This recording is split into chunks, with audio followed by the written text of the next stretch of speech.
यह एक काल्पनिक कहानी है। इसमें दिखाई गई घटनाएं, पात्र और संवाद पूरी तरह से लेखक की कल्पना पर आधारित हैं। इसका कोई संबंध किसी वास्तविक व्यक्ति या घटना से नहीं है। आरव ने अपनी बाहों में लेटी शैलाधर की ओर देखा और मुस्कुराया। फिर उसने अपनी गूढ़ ऊर्जा से पंख बनाए और हवा में मौजूद तलवार संप्रदाय के स्थापना पूर्वज की ओर उड़ गया। उसे तलवार संप्रदाय के शिष्यों के भाग्य की कोई परवाह नहीं थी और न ही उसे संप्रदाय के भविष्य की चिंता थी। उसे केवल शैलाधर की परवाह थी। जब उसने शैलाधर को इतनी कमजोर, संघर्षशील और दर्दनाक स्थिति में देखा तो उसे लगा जैसे उसके दिल में सुइयां चुभ रही हों। इसी दृश्य ने उसे एहसास कराया कि वह अपने दिल को पत्थर जैसा कठोर नहीं बना सकता और उसे क्रूरता से मना नहीं कर सकता। वह उसे ठुकराने की हिम्मत नहीं जुटा पा रहा था। अंततः वह उसके प्रति निर्दयी होने में असमर्थ रहा। तलवार क्षेत्र, 7वें स्तर का शिखर, संघार तलवार इंटेंट और प्रबुद्ध तलवार हृदय। बहुत अच्छे, बहुत अच्छे, बहुत ही बढ़िया। मुक्त साधक ने आरव की ओर देखा और उनकी मुस्कान और गहरी हो गई। उन्होंने कहा, तुमने मात्र 20 वर्ष की आयु में ऐसी अवस्था प्राप्त कर ली है। तुम सच में बुरे नहीं हो। यह उन वर्षों में मेरी अपनी उपलब्धियों से कम नहीं है। भाग्यवश तलवार संप्रदाय के पास अभी भी आशा की एक किरण बाकी है। आरव बोलने ही वाला था कि तभी अचानक अमरयंत ने दूर से आरव की ओर पंजा मारने की मुद्रा बनाई। देखते ही देखते एक विशाल पंजे ने अंतरिक्ष को चीर दिया और पलक झपकते ही आरव के सिर के सामने आ गया। आरव के चेहरे का भाव बदल गया क्योंकि यह ऐसी चीज नहीं थी जिसका वह प्रतिरोध कर सके। सौभाग्य से मुक्त साधक सीधे प्रकाश की एक किरण में बदल गए और उसके शरीर में समा गए। एक ही क्षण में आरव का आभामंडल पूरी तरह बदल गया। उसकी आंखों का झटका और आश्चर्य अब उदासीनता और उपेक्षा में बदल चुका था। आरव ने अपनी उंगली से एक झटका दिया और तलवार की ऊर्जा की एक धार ने क्षैतिज रूप से वार किया, जिससे वह विशाल पंजा तुरंत 2 टुकड़ों में कट गया। यह दृश्य देखकर अमरयंत के चेहरे का रंग उड़ गया। वह मन ही मन बहुत पछता रहा था। मुझे पहले इतनी बकवास नहीं करनी चाहिए थी और हिचकिचाना नहीं चाहिए था। मुझे तुरंत हमला करना चाहिए था और आत्मा के इस अंश को नष्ट कर देना चाहिए था, भले ही मुझे इसकी थोड़ी कीमत चुकानी पड़ती। कितनी बड़ी चूक हो गई। वैसे आरव यहाँ कैसे आया? क्या इसका मतलब यह है कि संप्रदाय से भेजे गए सभी शिष्य मारे जा चुके हैं? तलवार, मेरे पास आओ। आरव ने अपना दाहिना हाथ हिलाते हुए एक कदम आगे बढ़ाया। उसके तुरंत बाद तलवार संप्रदाय से 5000 किलोमीटर दूर एक पहाड़ से प्रकाश की एक किरण आसमान की ओर उठी। वह किरण अंतरिक्ष को चीरते हुए तुरंत तलवार संप्रदाय के ऊपर आसमान में पहुंच गई। फिर उसके चारों ओर का प्रकाश छंट गया और एक ऐसी तलवार प्रकट हुई जिस पर रहस्यमय तंत्र अंकित थे। यह शून्य फ्लैश है, नीचे से रणवीर चिल्लाया। शून्य फ्लैश एक दिव्य कलाकृति थी जिसे उल्कापिंडों से एकत्र किए गए स्थानिक पत्थरों से बनाया गया था। इसमें अंतरिक्ष को भेदने की चौंकाने वाली शक्ति थी। यह वही तलवार थी जो सदियों पहले मुक्त साधक की थी और यह 1000 साल से भी अधिक समय तक उनके पास रही, जब तक कि उनका सामना नभान्वेषक से नहीं हुआ। उस समय की दिव्य कलाकृतियों में इस तलवार का दूसरा स्थान था और यह केवल नभान्वेषक से ही कमतर थी। अमरयंत और अन्य लोगों के चेहरे के भाव उस तलवार को देखते ही बदल गए क्योंकि उन्होंने उसे पहचान लिया था। पीछे हटो, अमरयंत एक पल के लिए हिचकिचाया और फिर उसकी आकृति दूर की ओर तेजी से भागने लगी। आज तलवार संप्रदाय को नष्ट करना असंभव था और यहाँ रुकना पूरी तरह निरर्थक था। भूतराज और यामिनी भी एक पल के लिए हिचकिचाए और फिर दूर भाग निकले। उनके पास जो ताकत थी उससे वे तीनों मिलकर आरव को नष्ट कर सकते थे यदि वे एक निश्चित कीमत चुकाने को तैयार होते, लेकिन उनमें से कोई भी वह कीमत चुकाने को तैयार नहीं था। जब तीनों संप्रदायों के शिष्यों ने अपने संप्रदाय प्रमुखों को पीछे हटते देखा तो वे भी आनन फानन में पीछे हटने लगे और तलवार संप्रदाय में रुकने की हिम्मत नहीं की। अमरयंत और अन्य बहुत तेज थे और पलक झपकते ही वे 500 किलोमीटर दूर पहुंच गए थे। ठीक इसी समय आरव अचानक ठंडी हंसी हंसा और बोला, भागने की कोशिश कर रहे हो? इसके बाद उसने तेजी से शून्य फ्लैश से सामने की ओर वार किया। एक चौंकाने वाला दृश्य घटित हुआ। शून्य फ्लैश की ब्लेड तुरंत आरव के सामने के स्थान को चीर गई। तभी 500 किलोमीटर दूर पहुंच चुके भूत राज की पुतलियां सिकुड़ गईं, क्योंकि अचानक उसके सामने एक तलवार की ब्लेड प्रकट हुई और उसने उसके सीने को आर पार कर दिया। एक राजसिंहासन स्तर के विशेषज्ञ के रूप में जब तक उसकी आत्मा पूरी तरह नष्ट न हो जाए, वह शारीरिक शरीर नष्ट होने पर भी वास्तव में नहीं मरता। इस क्षण भले ही इस प्रहार से उसका हृदय चकनाचूर हो गया था, लेकिन वह मरा नहीं था। बेशक वह मरने की कगार पर था, क्योंकि उसके शरीर के भीतर की जीवन शक्ति इतनी तेजी से खत्म हो रही थी कि उसने उसे स्तब्ध कर दिया। रक्त फिसलन, भूत राज चिल्लाया और उसका शरीर एक धमाके के साथ फट गया, जो खून की बारिश में बदल गया और दूर तक बिखर गया। तलवार संप्रदाय। मैं भूत राज इसका बदला 100 गुना करके जरूर लूंगा। तलवार संप्रदाय के ऊपर आसमान में आरव की आंखें थोड़ी संकुचित हुईं और फिर उसने तुरंत दाहिनी ओर प्रहार किया। 500 किलोमीटर दूर अंतरिक्ष के माध्यम से भाग रही यामिनी अचानक रुक गई और उसकी आंखों में आश्चर्य छा गया, क्योंकि उसके सामने अचानक प्रकाश की एक किरण प्रकट हुई थी और वह उसकी ओर उस गति से आ रही थी जिससे बचना नामुमकिन था। पुष्प विनाश, यामिनी चिल्लाई और उसका शरीर अचानक फट गया और वह अनगिनत पंखुड़ियों में बदल गया जो उस प्रकाश की किरण से जा टकराईं। बूम! अंतरिक्ष के इस विस्तार में एक विशाल विस्फोट गूंज उठा। कुछ ही देर बाद वह प्रकाश की किरण गायब हो गई, जबकि हवा में अनगिनत पंखुड़ियां धीरे धीरे आपस में जुड़ने लगीं और यामिनी की आकृति फिर से बनने लगी। इस समय उसका चेहरा सफेद पड़ चुका था, उसके कपड़े फटे हुए थे और कपड़ों के नीचे की उसकी त्वचा तलवार के घावों से भरी हुई थी। यामिनी ने तलवार संप्रदाय की ओर नफरत भरी नजरों से देखा और कहा, संघार तलवार इंटेंट। इसने लगभग मेरी नींद भी नष्ट कर दी।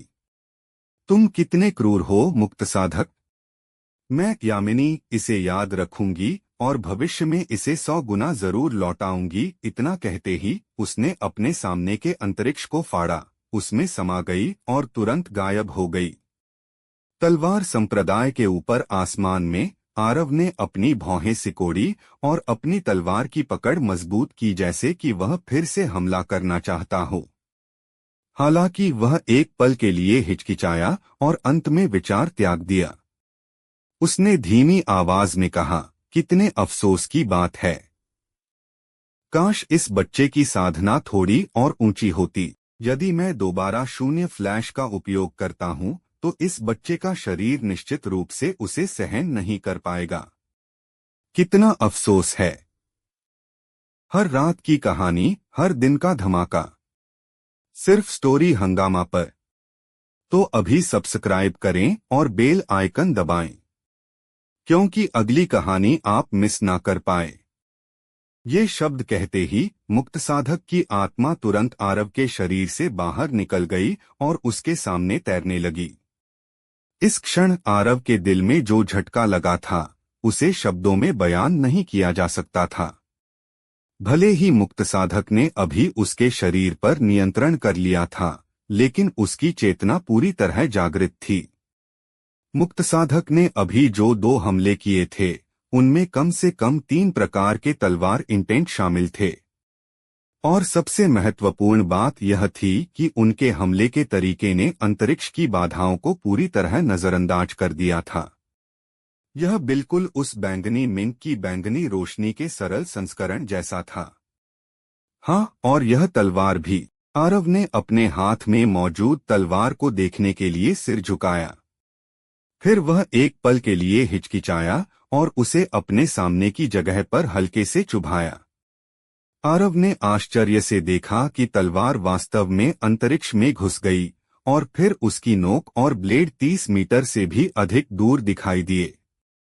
मुठिया अभी भी उसके हाथ में थी, लेकिन उसकी नोक 30 मीटर दूर थी। यह तलवार।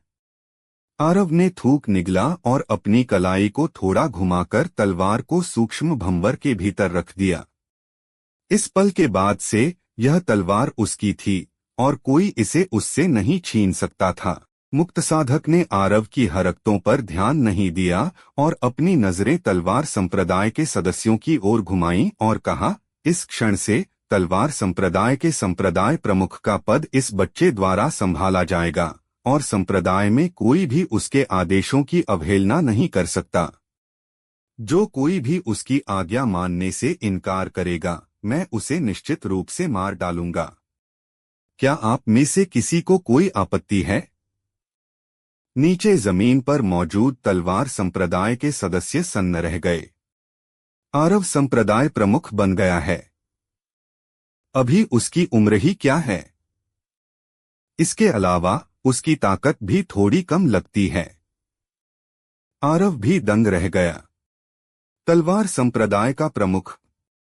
क्या मजाक है? यह तो दूर की बात है कि वे इसे स्वीकार करेंगे या नहीं। मैं खुद तलवार संप्रदाय का प्रमुख बनने को तैयार नहीं हूं। तलवार संप्रदाय की वर्तमान स्थिति स्पष्ट थी। भले ही इसने आदित्य विद्यालय और अन्य संप्रदायों को पीछे हटा दिया था, लेकिन कौन जानता था कि वे तीनों संप्रदाय बाद में फिर से हमला करेंगे या नहीं। इसके अलावा उसके और तलवार संप्रदाय के बीच पुरानी दुश्मनी थी। कुल मिलाकर उसके लिए संप्रदाय प्रमुख बनना बिल्कुल भी उचित नहीं था। मुक्त साधक ने नीचे जमीन पर मौजूद सदस्यों पर ध्यान नहीं दिया, बल्कि उन्होंने रणवीर की ओर देखा। अपनी ताकत के साथ वे स्वाभाविक रूप से जानते थे कि रणवीर इस संप्रदाय में सबसे शक्तिशाली था। रणवीर की पलकें झुक गईं और उसकी आंखों में अनिच्छा थी। उसने कई वर्षों तक बड़ी मेहनत से तलवार संप्रदाय का प्रबंधन किया था, इसलिए वह इसे इतनी आसानी से छोड़ने के लिए तैयार नहीं था। हालांकि वह स्थापना पूर्वज के इरादों को समझता था। तलवार संप्रदाय को किसी ऐसे व्यक्ति की जरूरत थी जिसमें असीम क्षमता हो, और आरव निस्संदेह ऐसा ही व्यक्ति था। वरिष्ठ। इसी बीच आरव ने अचानक कहा, मेरी ताकत बहुत कम है, तो मैं संप्रदाय प्रमुख की जिम्मेदारी कैसे संभाल सकता हूँ? इसके अलावा मैं इस संप्रदाय का शिष्य नहीं हूँ। मैं इस बार केवल इसलिए आगे आया क्योंकि मैं उस व्यक्ति को परेशान और दुखी नहीं देख सकता था जिससे मैं प्यार करता हूँ। अन्यथा पूरी ईमानदारी से कहूँ तो मैं बिल्कुल भी आगे नहीं आता और आपका सहयोग नहीं करता। मुक्त साधक ने कुछ देर गहराई से विचार किया और कहा, कोई बात नहीं, मुझे नहीं पता कि तुम्हारे और इस संप्रदाय के बीच क्या दुश्मनी है, लेकिन इसके बावजूद तुमने इस बार संप्रदाय पर बहुत बड़ा उपकार किया है। मुझे दूसरों का एहसान लेना पसंद नहीं है, इसलिए मैं थोड़ी देर में तुम्हारी क्षतिपूर्ति कर दूंगा। जब उन्होंने यहाँ तक बात की तो उन्होंने रणवीर की ओर देखा और कहा, तुम लाभ और हानि में बहुत अधिक उलझे हुए हो और तुम बहुत अधिक गणना करने वाले और बहुत सी चीजों के बारे में चिंतित रहते हो। इस वजह से तलवार के प्रति तुम्हारा हृदय बंध गया है। भले ही तुम राजसिंहासन स्तर तक पहुंचने के लिए बाहरी ताकतों पर निर्भर रहे हो, लेकिन तुम बस इतना ही हासिल कर सकते हो। चाहे वह तलवार का मार्ग हो या साधना, तुम्हारे लिए सुधार करना तब तक असंभव है जब तक कि तुम्हें कोई बहुत बड़ा सौभाग्य प्राप्त न हो जाए। रणवीर का शरीर कांप उठा। थोड़ी देर बाद वह अचानक जोर से हंसा और कुछ देर हंसने के बाद उसने मुक्त साधक के सामने झुककर कहा, स्थापना पूर्वज, मुझे ज्ञान देने के लिए आपका धन्यवाद।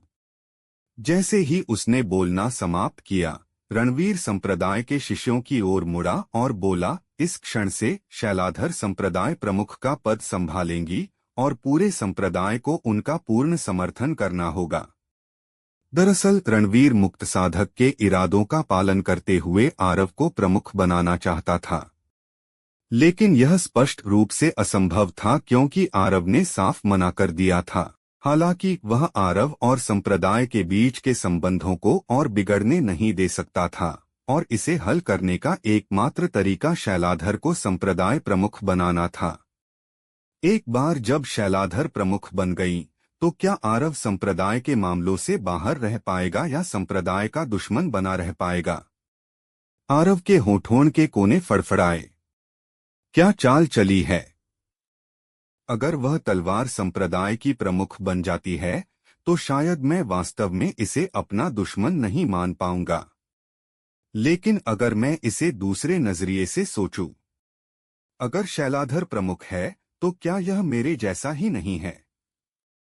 भले ही संप्रदाय अभी खराब स्थिति में है, लेकिन फिर भी इसके पास कई विशेषज्ञ हैं। इसके अलावा मृत्युलोक में इसका बहुत बड़ा प्रभाव है। संक्षेप में, यह वास्तव में कोई बुरी बात नहीं है। जी शिष्यों ने हिचकिचाने की हिम्मत नहीं की और तुरंत अपनी सहमति व्यक्त की। मुक्त साधक ने हवा में हल्के से सिर हिलाया क्योंकि रणवीर का फैसला उन्हें संतोषजनक लगा। उसके बाद मुक्त साधक ने आरव की ओर देखा और अपना दाहिना हाथ हिलाया, जिसके बाद वह तुरंत आरव के साथ वहां से उछल हो गए। दोस्तों, स्टोरी को लाइक, शेयर व सब्सक्राइब कर दिया करो जिससे मुझे मोटिवेशन मिलता है।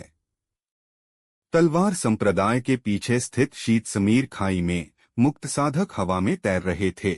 उनका निचला आधा हिस्सा गायब हो चुका था और केवल ऊपरी शरीर ही बचा था। इसके अलावा उनका शरीर और भी धुंधला और पारभासी होता जा रहा था। ऐसा लग रहा था कि वे किसी भी क्षण बिखर सकते हैं।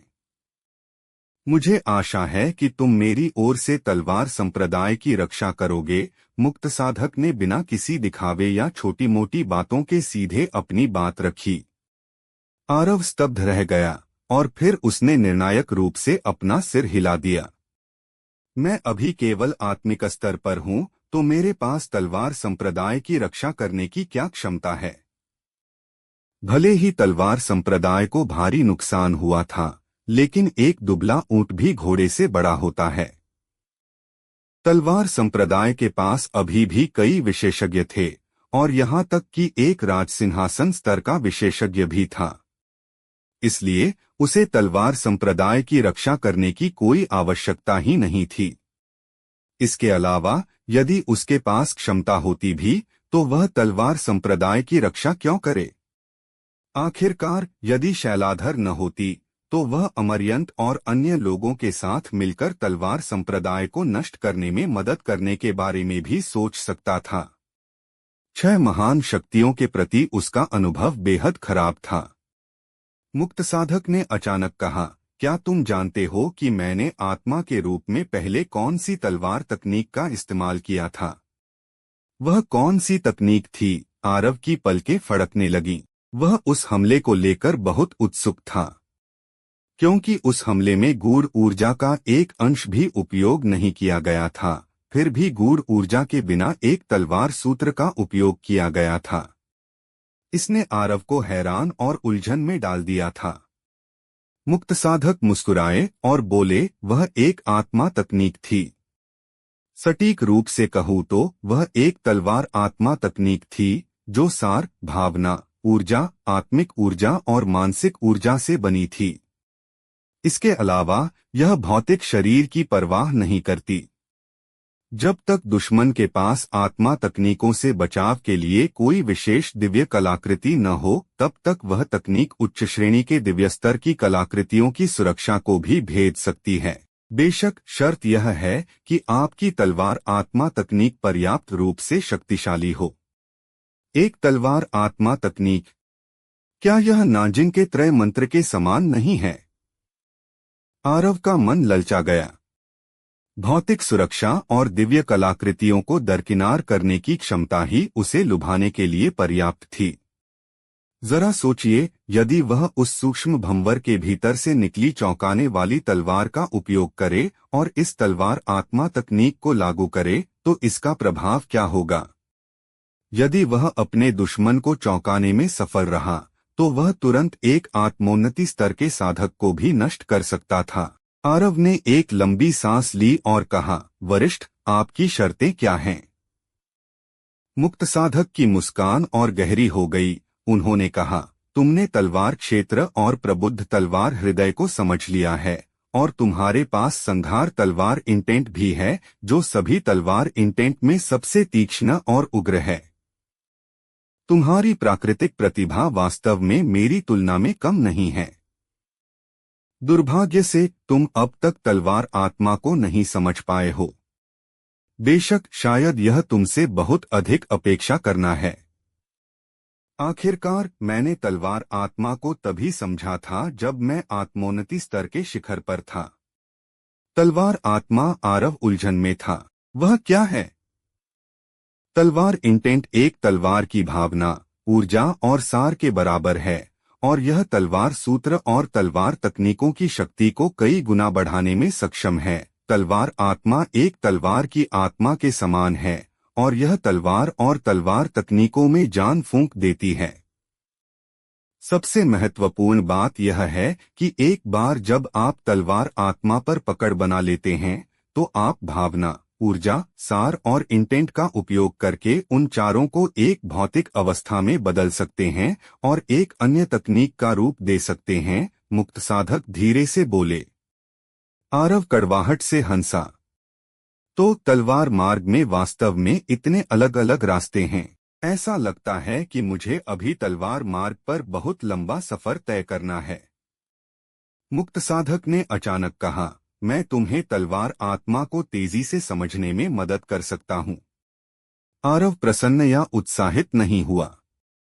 दुनिया में कुछ भी मुफ्त नहीं मिलता। चूंकि मुक्त साधक ने ये शब्द कहे थे तो निश्चित रूप से उनकी कुछ शर्तें थीं। जैसा कि अपेक्षित था, उन्होंने आगे कहा, मेरी केवल एक ही शर्त है। मुझे आशा है कि तुम भविष्य में मध्य क्षेत्र के चरम उत्तर में जाओगे। वहां एक भूमिगत महल है और उसके भीतर हिम्यून नाम की एक महिला है। यदि वह अभी भी जीवित है तो मेरी क्षमा याचना उसे दे देना। यदि वह मर चुकी है तो बस इसे भूल जाना। आरव थोड़ा हैरान था। उसने सोचा था कि मुक्त साधक उसे तलवार संप्रदाय की मदद करने या तलवार संप्रदाय में शामिल होने के लिए कहेंगे, लेकिन उसने यह उम्मीद नहीं की थी कि शर्त वास्तव में केवल माफी मांगने की होगी। आरव ने एक पल के लिए गहराई से सोचा और फिर कहा, मैं सहमत हूँ। उसके पास मना करने का कोई कारण नहीं था क्योंकि यह केवल एक माफी थी और यह बिल्कुल भी कठिन नहीं था। इसके अलावा चूंकि वह व्यक्ति हिम्यून तलवार संप्रदाय के संस्थापक पूर्वज को जानती थी तो उसके जीवित होने की संभावना बहुत कम थी। मुक्त साधक ने सिर हिलाया जबकि उनका ऊपरी शरीर व्यावहारिक रूप से पारभासी हो गया था। आरव ने अचानक पूछा, वरिष्ठ, क्या आप अभी भी जीवित हैं? इतने साल पहले मुक्त साधक के दैवमार्ग को पार करने के बाद वे दुनिया से गायब हो गए थे और उनका भाग्य हमेशा एक रहस्य बना रहा था। मुक्त साधक ने अपना सिर हिलाया और कहा, मुझे नहीं पता। इतना हैरान होने की जरूरत नहीं है। आखिरकार मैं केवल आत्मा का एक अंश हूँ। इस अंश में बहुत कम यादें रखी गई हैं और मेरे मुख्य शरीर की बहुत सारी यादें इसमें नहीं हैं। जब वे यहाँ तक बोले तो मुक्त साधक एक पल के लिए रुके और कहा, जल्दबाजी में दैवमार्ग को पार करने की कोशिश मत करना। भले ही तुम चाहो, तुम्हें कम से कम राज सिंहासन स्तर की 5वीं रैंक प्राप्त करनी होगी और तुम्हारी तलवार इंटेंट और तलवार क्षेत्र को दोषरहित स्थिति में सुधारना होगा। मेरी बातें याद रखना। आरव उनसे पूछना चाहता था कि क्यों, लेकिन मुक्त साधक ने अपना हाथ लहराया और कहा, मेरे पास ज्यादा समय नहीं बचा है।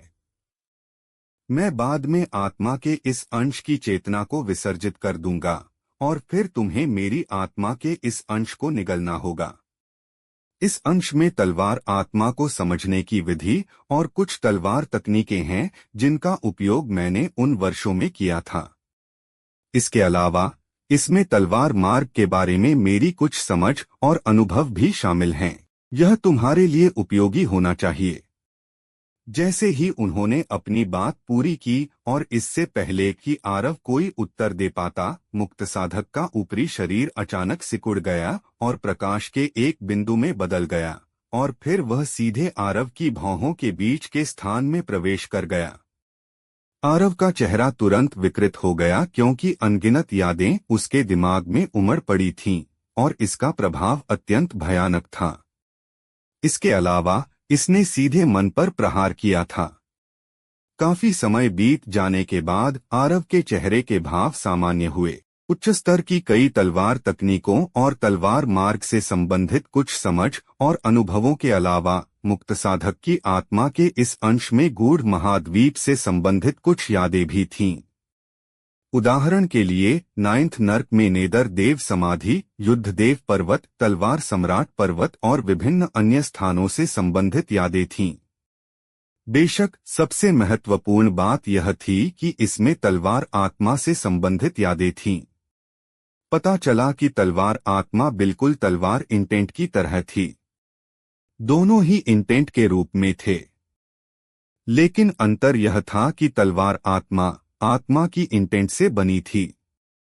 सीधे शब्दों में कहें तो तलवार आत्मा को समझने के लिए पहले तलवार इंटेंट पर पकड़ बनाना जरूरी था, क्योंकि आत्मा की साधना के लिए एक आत्मा साधना तकनीक और तलवार इंटेंट की सहायता की आवश्यकता होती थी।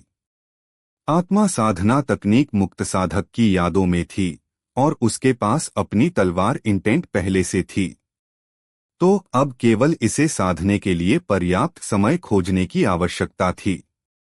अचानक आरव मुड़ा और उसने देखा कि शैलाधर कुछ ही दूरी पर खड़ी थी। आरव उसके पास गया और फिर उसने अपना हाथ आगे बढ़ाकर उसका हाथ पकड़ लिया। शैलाधर ने थोड़ा संघर्ष किया और फिर उसने अपना हाथ पकड़े रहने दिया जब उसे लगा कि वह उसकी पकड़ से मुक्त नहीं हो पाएगी। अपने सामने खड़ी महिला को देखते हुए आरव के दिल में हल्की भावना के साथ एक आह निकली। अतीत में उसने उसे अपनी बाहों में लेने के बारे में अनगिनत बार सोचा था और वह आखिरकार अब इसे सच में कर सकता था। बेशक उसके मन में उसके प्रति कुछ अपराध बोध भी था, क्योंकि अंततः वह केवल उसी का होकर नहीं रह सका था। भले ही गूढ़ महाद्वीप पर एक से अधिक पत्नियां रखना आम बात थी, लेकिन क्या कोई स्वेच्छा से अपने जीवनसाथी को दूसरे के साथ साझा करना चाहेगा? इसके अलावा वह एक ऐसी महिला थी जिसके पास अतुलनीय सुंदरता और शक्ति थी। हालांकि वह अभी केवल अपराध बोध ही महसूस कर सकता था, क्योंकि वह न तो दिव्या को छोड़ सकता था और न ही शैलाधर को। आरव ने अपना सिर हिलाया और अपने दिमाग के विचलित करने वाले विचारों को त्याग दिया, क्योंकि अभी इसके बारे में सोचने का समय नहीं था। उसे अभी बहुत सी चीजें करनी थीं। तुम यहाँ कब से खड़ी हो? आरव ने पूछा। शैलाधर ने धीरे से अपना सिर हिलाया और कहा, धन्यवाद। आरव जानता था कि वह उसे धन्यवाद क्यों दे रही है और उसने तुरंत नाराजगी जताते हुए कहा, शैलाधर, क्या हमारे बीच इसकी कोई आवश्यकता है? मैं तलवार संप्रदाय की ओर से तुम्हें धन्यवाद दे रही हूँ, शैलाधर ने कहा। आरव मुस्कुराया और बोला, तो यह और भी अनावश्यक है। मैंने मुक्त साधक के साथ सहयोग करने के लिए हाथ इसलिए आगे बढ़ाया क्योंकि मैं तुम्हें दर्द और उदासी में नहीं देखना चाहता था, न कि तलवार संप्रदाय के कारण। यदि तुम न होती तो यह बहुत संभव था कि मैं अपना गुस्सा निकालने के लिए गुप्त रूप से तलवार संप्रदाय के कुछ शिष्यों को मार भी देता। आखिरकार तुम जानती हो कि उन वर्षों में तलवार संप्रदाय ने मेरे साथ कैसा व्यवहार किया था। शैलाधर ने अपना हाथ पलटकर उसका हाथ थाम लिया और फिर उसने उसे देखते हुए धीमी आवाज में कहा, ऐसा फिर कभी नहीं होगा। मैं तलवार संप्रदाय में उस व्यक्ति को मार डालूंगी जो तुम्हें नुकसान पहुंचाने के बारे में सोचेगा भी। भले ही उसकी आवाज धीमी थी, लेकिन इसमें एक अटल दृढ़ता थी। आरव थोड़ा दंग रह गया और फिर उसने मजाक किया, क्या होगा अगर वह तुम्हारे पिता हो? तो मैं तुम्हारे साथ तलवार संप्रदाय छोड़ दूंगी। शैलाधर ने पहल करते हुए अपने हाथ आरव की कमर के चारों ओर रखे और फिर उसने अपना सिर उसकी छाती में छुपा लिया और धीरे से कहा, जिस क्षण तुम पहले आगे आए, मुझे पता चल गया कि मैं तुम्हारे दिल में बहुत महत्वपूर्ण हूँ, क्योंकि तुम मेरे लिए खुद को बदलने और कष्ट सहने के लिए तैयार थे। उस पल मुझे पता चला कि मैंने तुम्हें पहचानने में कोई गलती नहीं की। आज से तुम और हमारा बच्चा मेरे दिल में हमेशा पहले स्थान पर रहेंगे और मैं अब बाकी किसी भी चीज की परवाह नहीं करना चाहती। आरव बहुत भावुक हो गया। अचानक उसकी आंखें फटी की फटी रह गईं। उसने उसे हल्के से पीछे धकेला और विस्मय के साथ बोला, बच्चा? शैलाधर, बच्चा? तुम्हारा क्या मतलब है? शैलाधर थोड़ा शर्मा गई, इससे पहले कि उसने आरव का हाथ पकड़कर अपने पेट पर रखा। जब आरव ने उसे छुआ तो वह वहीं सन्न रह गया। भले ही कपड़ों के ऊपर से ही सही, वह महसूस कर पा रहा था कि उसका पेट कितना कोमल था। बेशक सबसे महत्वपूर्ण बात यह थी कि उसने महसूस किया कि वह असामान्य रूप से उभर आया था। उस समय आरव ने क्या महसूस किया? खुशी और उत्साह ने उसके पूरे शरीर की हर कोशिका को भर दिया। हाँ, आरव ने उसे जमीन से ऊपर उठा लिया और फिर वह उछल पड़ा और अपनी तलवार पर सवार होकर आकाश में उड़ गया। इस समय आरव एक बच्चे की तरह खुश था। शैलाधर के चेहरे पर भी एक दुर्लभ मुस्कान आ गई।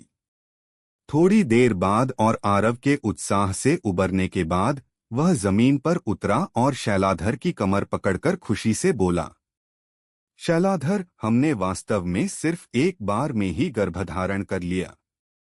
तुम वास्तव में अद्भुत हो। रुको, मैं भी वास्तव में अद्भुत हूँ। शैलाधर फिर से शर्मा गई और फिर उसने आरव के हाथों को चिकोटी काटी। वह ऐसे मजाक की आदी नहीं थी, लेकिन वह अपने दिल में इसके खिलाफ भी नहीं थी। आरव कुछ कहने ही वाला था, हालांकि उसके सामने के स्थान में एक हलचल उत्पन्न हुई और फिर जानकारी का एक अंश उसके दिमाग में प्रविष्ट हुआ। यह एक संदेश तंत्र था। थोड़ी देर बाद आरव के चेहरे से मुस्कान धीरे धीरे गायब हो गई और उसकी जगह एक गंभीर भाव ने ले ली। क्या हुआ? शैलाधर ने धीमी आवाज में पूछा। महाचिन साम्राज्य ने अपनी चाल चल दी है। आरव ने एक लंबी सांस ली। जिस अवसर का वह इंतजार कर रहा था वह आखिरकार आ गया था। अब क्या होने वाला है, आगे सुनते रहिए सर्वशक्तिमान हमारे चैनल स्टोरी हंगामा पर।